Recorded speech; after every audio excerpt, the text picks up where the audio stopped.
Hello दोस्तों, नमस्कार। हमारे इस YouTube channel DR science classes में आप सभी का हार्दिक स्वागत और अभिनंदन है। हम पिछले सेशन के अंदर जान चुके हैं एसटीडीआई, इसके कारण आज के सेशन में बात करने वाले हैं वंध्यता।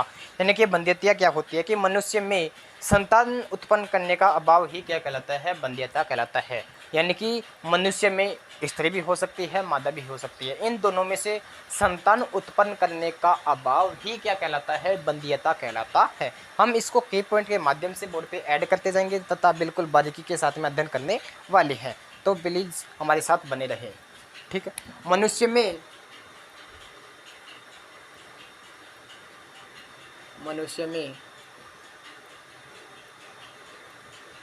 संतान उत्पन्न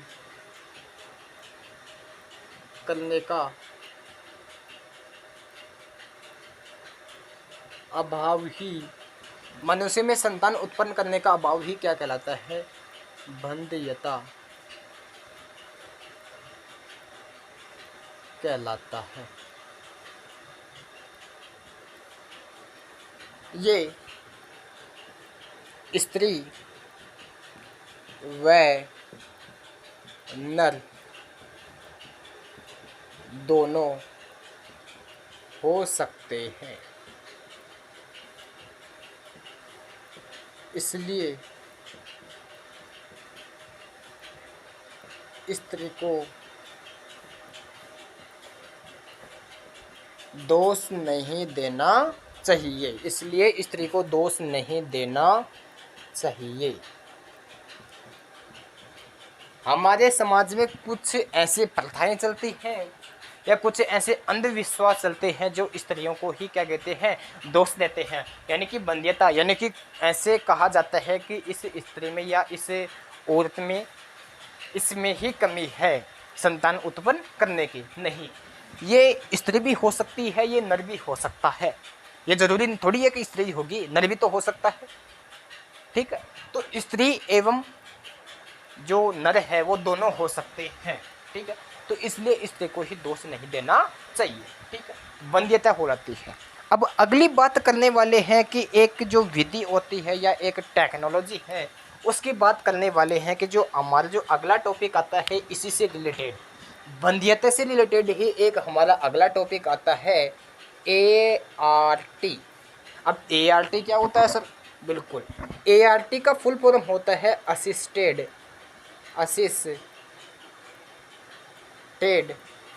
रिप्रोडक्टिव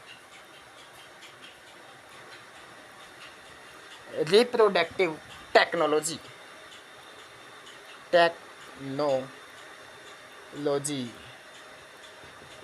ठीक है। ART यानी कि असिस्टेड रिप्रोडक्टिव टेक्नोलॉजी, ये क्या होती है? ठीक है, इसकी बात करने वाले हैं।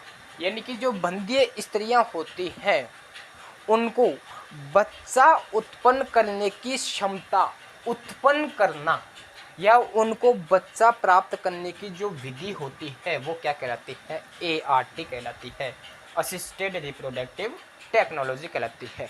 क्या बोल रहे? ठीक।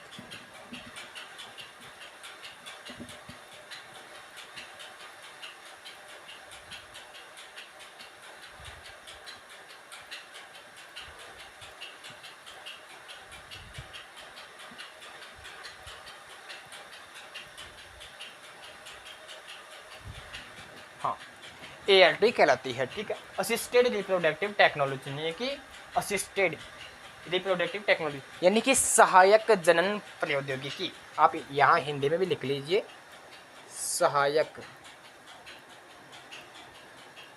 जनन प्रौद्योगिकी।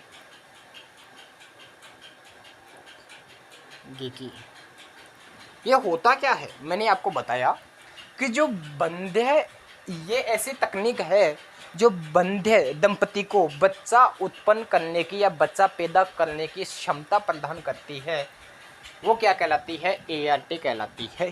ठीक है, मैं यहाँ पे ऐड कर लेता हूँ। ठीक, ऐसी तकनीक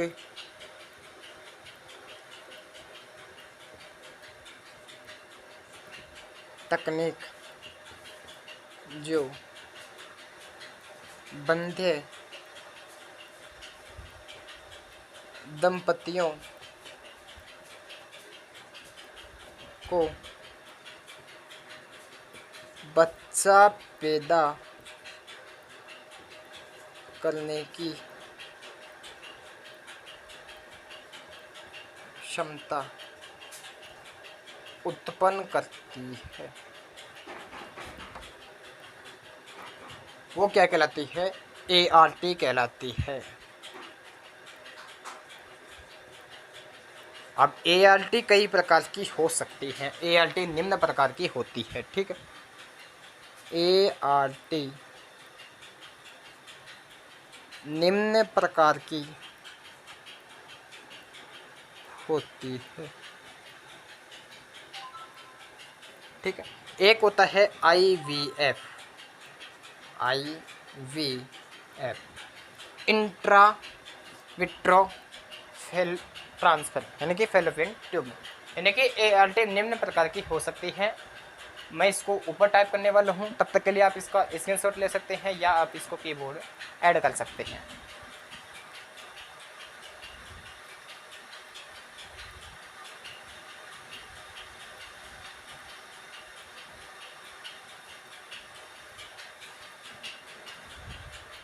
ठीक है, मैं इसको हटा लेता हूँ।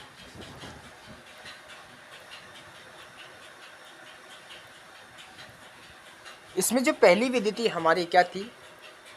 IVF, यानी कि इन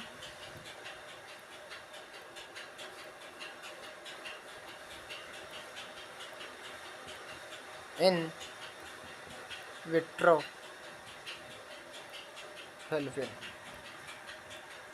फर्टिलाइजेशन, इन विट्रो फर्टिलाइजेशन, या इसको इंग्लिश में लिखता हूँ फर्टिलाइजेशन, ठीक है।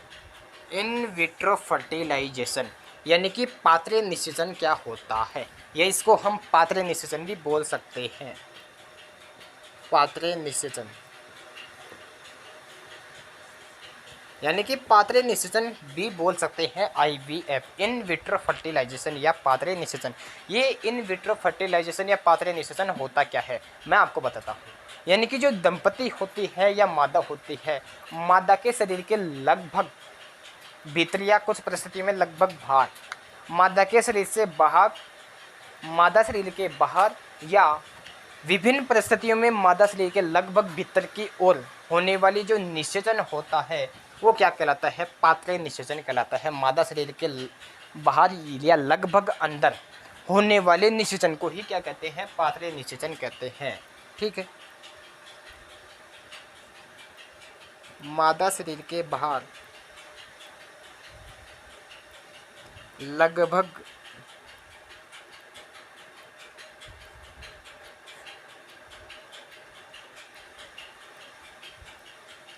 शरीर के अंदर जैसी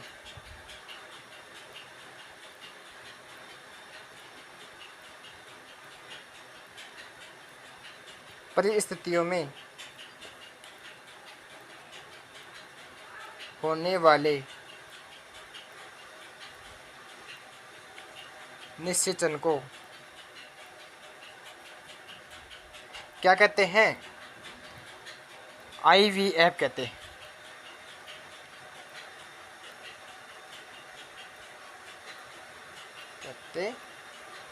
ठीक।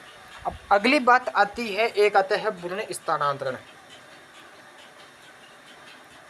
भ्रूण स्थानांतरण, यह भ्रूण स्थानांतरण क्या होता है?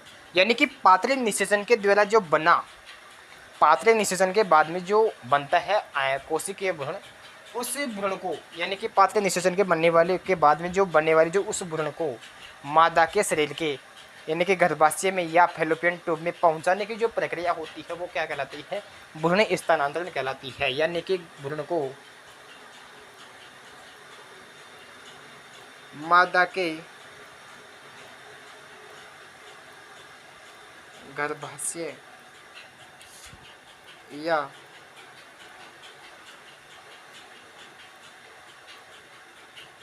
फैलोपियन नलिका में पहुंचाने की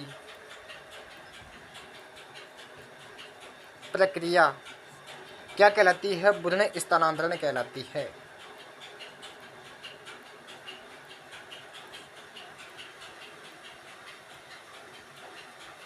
भ्रूण स्थानांतरण कहलाती है। ठीक है, ये था हमारा क्या, IVF, ये है भ्रूण स्थानांतरण। अब भ्रूण स्थानांतरण कई प्रकार का हो सकता है, जैसे ZIFT। ठीक है, तो ऐसे कई हैं, जैसे ZIFT, GIFT, ऐसे कई भ्रूण स्थानांतरण की जो तकनीक है, जो विधि है, वो कई प्रकार की हो सकती हैं। तब तक के लिए आप इसका स्क्रीनशॉट ले सकते हैं। तब तक के लिए मैं डटा रहता हूँ।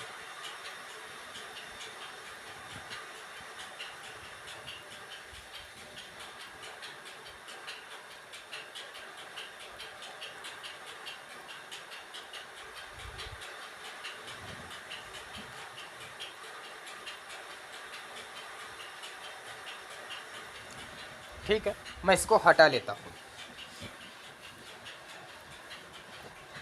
इसमें जो पहली विधि आती है, भ्रूण स्थानांतरण की पहली विधि आती है क्या, ZIFT, यानी कि zygote intra fallopian tube, fallopian tube. ठीक है, युग्मनज अंतर्डिंब वाहिनी स्थानांतरण, यानी कि इसमें क्या होता है, यानी कि निषेचन पश्चात 8 कोशिकीय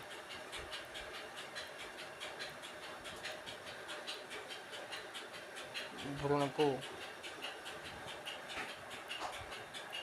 8 कोशिकीय भ्रूण को मादा की फैलोपियन नलिका में पहुंचाने की प्रक्रिया क्या कहलाती है? ZIFT कहलाती है। ZIFT कहलाती है। ठीक है, यानी कि निषेचन के पश्चात में जो जाइगोट होता है, निषेचन के पश्चात में अंडवाहिनी में क्या हो जाते हैं, समसूत्री विभाजन हो जाते हैं, जिसे हम क्या बोलते हैं, विदलन कहते हैं। 8 कोशिकीय भ्रूण को मादा की फैलोपियन ट्यूब में पहुंचाने की जो प्रक्रिया होती है, वो क्या कहलाती है? ZIFT, जाइगोट, यानी कि युग्मनज को यानी कि युग्मनज में समसूत्री विभाजन हो जाते हैं फैलोपियन ट्यूब में ही।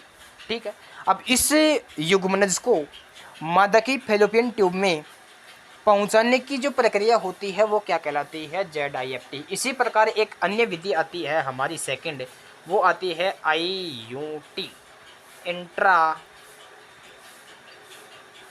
यूटेराइन ट्रांसफर, अंतःगर्भाशयी स्थानांतरण। ठीक है, वही बात इसमें, यानी कि यहाँ तो फैलोपियन ट्यूब में पहुंचाया जाता था, और इसमें कहाँ पहुंचाया जाएगा? गर्भाशय में पहुंचाया जाएगा। ठीक है, निषेचन के पश्चात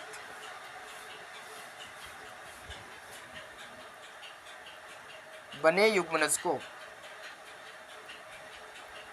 या इसको हम बोल सकते हैं 8 कोशिकीय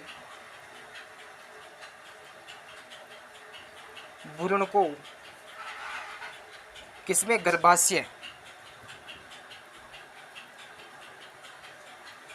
गर्भाशय में स्थानांतरण करने की जो प्रोसेस होती है, जो प्रक्रिया होती है, वो क्या कहलाती है? IVT कहलाती है, यानी कि इंट्रा यूटेराइन ट्रांसफर कहलाती है। IUT कहलाती है।